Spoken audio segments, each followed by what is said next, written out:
मैं आपको एक ऐसे राजा की कहानी सुनाऊंगा जो अपने सैनिकों से ये कह के रखता है कि अगर मैं किसी से बात कर रहा हूं और बीच में मैंने उसे बोल दिया बहुत खूब, तो तुम फौरन उसे 1000 सोने के सिक्के भेंट में दे देना। और एक दिन की ऐसी बात है जब वह राजा अपने सैनिकों के साथ एक जंगल में जाता है। जंगल में उसे एक छोटा सा घर दिखता है। उस घर के बागीचे में एक छोटा बूढ़ा आदमी पेड़ लगा रहा था और ये चीज वह राजा देख रहा होता है। वह राजा अपने सैनिकों से कहता है कि वो देखो, एक बूढ़ा आदमी पेड़ लगा रहा है और जब ये पेड़ बड़ा होगा, फल देने लायक होगा, तब तक शायद ये बूढ़ा आदमी बचे ही ना, वह मर चुका होगा।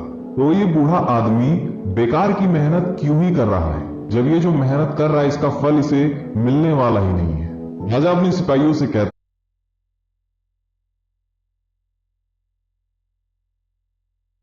है कि जाओ और उस बूढ़े आदमी को मेरे सामने ले आओ।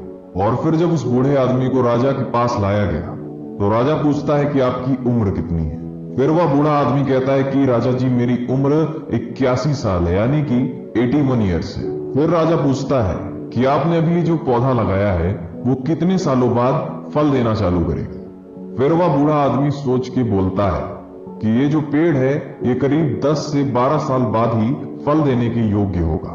और फिर राजा कहता है कि आपकी हालत देख के आपको क्या लगता है कि आप और कितने साल तक जीवित रह सकते हैं।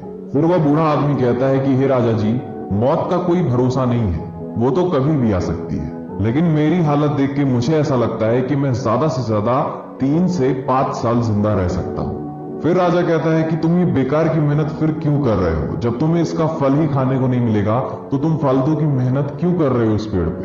फिर वह बूढ़ा आदमी कहता है कि बेशक इसका फल मैं ना खा पाऊं, लेकिन आप मेरे घर के पीछे जो इतने सारे पेड़ पौधे देख रहे हैं वो मेरे दादा परदादा ने लगाए थे, जो कि अब मुझे काफी अच्छे फल और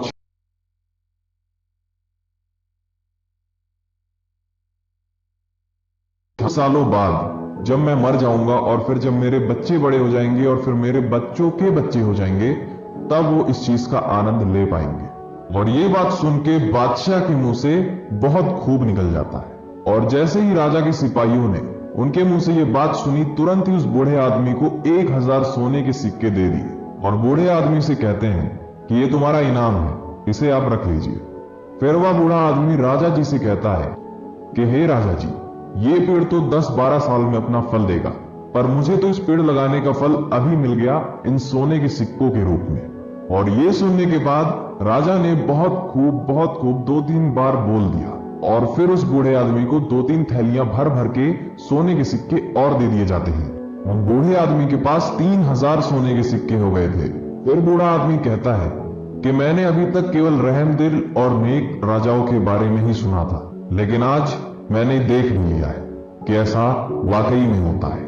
और ये बात भी सुनने के बाद बादशाह ने बहुत खूब 3 बार और कह दिया और फिर उस बूढ़े आदमी को 3 सोने के सिक्के से भरी थैलियां और मिल जाती हैं, जिसकी वजह से बूढ़े आदमी के पास पूरे 6000 सोने के सिक्के हो जाते हैं। और इसी के साथ ये स्टोरी होती है खत्म। लेकिन दोस्तों, आप जरा सोचिए और आप हमें कमेंट बॉक्स में बता सकते हैं कि आपको इस स्टोरी से क्या सीखने को मिला है। उम्मीद करते हैं आपको ये स्टोरी पसंद आई होगी और पसंद से ज्यादा समझ में आई होगी। मिलते हैं किसी और वीडियो में। सुनते रहिए मोटिवेशन लाइफ।